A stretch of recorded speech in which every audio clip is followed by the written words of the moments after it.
4 major lessons in life to learn. Here they are. Number 1, learn how to handle the winters. That's lesson 1. Some are long and some are short and some are hard and some are easy, but they keep coming. You must learn to handle difficulty. It comes right after opportunity. You must learn to handle recessions. They always follow progressions. See, it isn't going to change. The lesson you must learn is how to handle it. There's all kinds. Economic winters, social winters, personal winters. When your heart is smashed in 1,000 pieces and the nights are unusually long, your prayers seem to go no higher than your head. It's wintertime. But see, the disappointments come. Those are normal. That's part of life. But the question is, how do you handle it?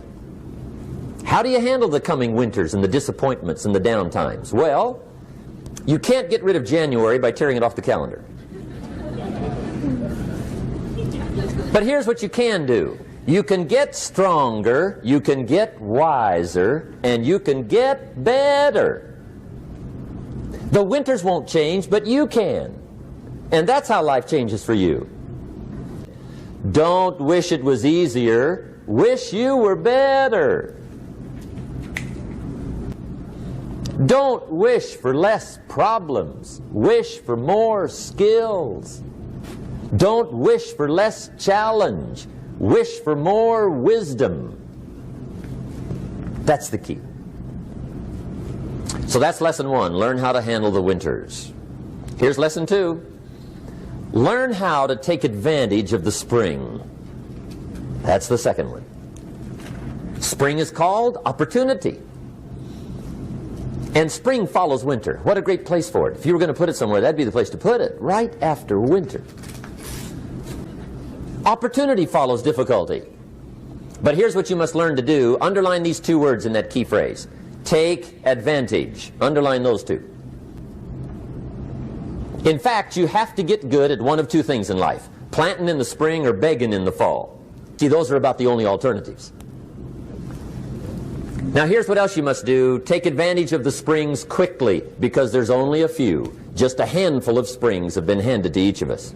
They don't come forever. Life is fairly brief. So you got to read every book you can get your hands on what to do with your springs while they're here. And take advantage, they soon run out. Here's the 3rd major lesson in life to learn. Learn how to protect your crops all summer. You got to take care of what you start. Sure enough, as soon as you've planted your garden in the spring, the busy bugs and the noxious weeds are out to take it. And here's the next bit of truth. They will take it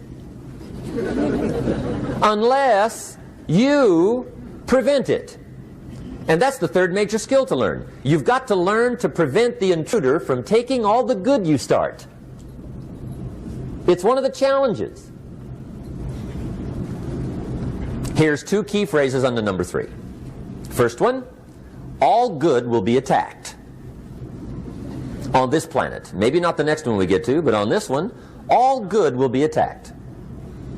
Every garden will be invaded. Not to think so is naive. And here's the second phrase. All values must be defended. Political values, social values, community values, family values, marriage values, friendship values, business values. Every garden must be tended all summer. 3rd major lesson.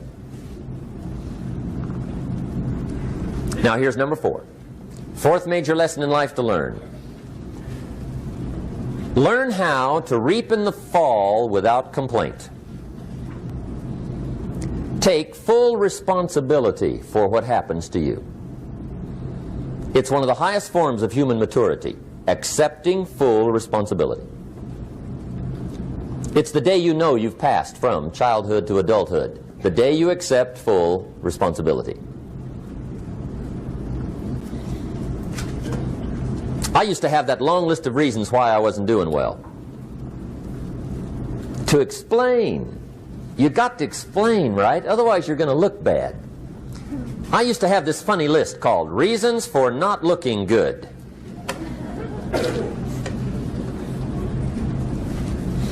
I used to blame the government. I mean, you can believe that or not. It was at the top of my list. I had a lecture second to none. The government. That was on my list.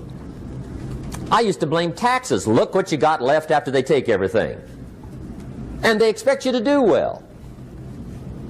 That was on my list there. Prices, that one's easy, right? You walk into the supermarket with $20, come out with a little half bag. So I had that on my list. I used to blame the weather. I blamed the traffic. I used to blame my car.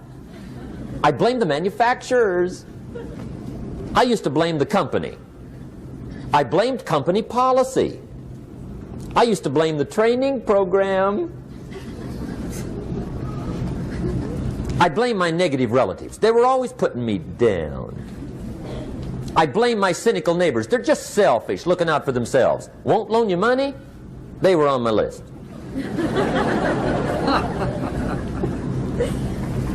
I used to blame the economy. I blamed the community.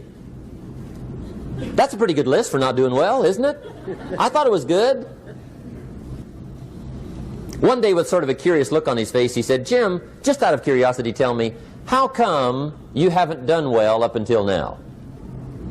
Excellent question.